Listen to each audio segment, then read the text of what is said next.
Today I'm going to discuss very briefly how to post in a discussion board.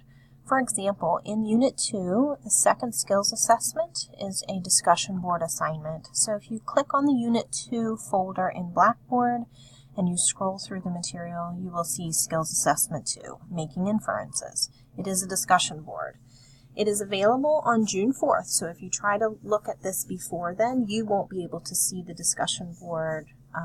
You won't have access to it.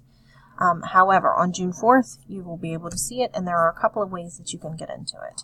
The instructions are here. It tells you what to read, what questions to answer. It tells you what length your responses need to be, and when you need to respond to 2 other students.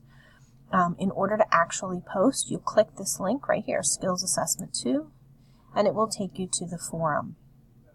You can tell right here this is the right forum.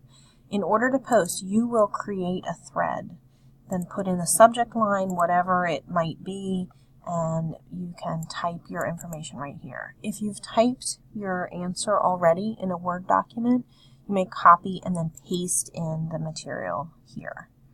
And then just click Submit, and it'll post your answer. Once someone has threads posted, let me go back here. Once you've already started creating threads, there will be several threads here. You can click on individual threads and then click Reply in order to post replies to 2 other students.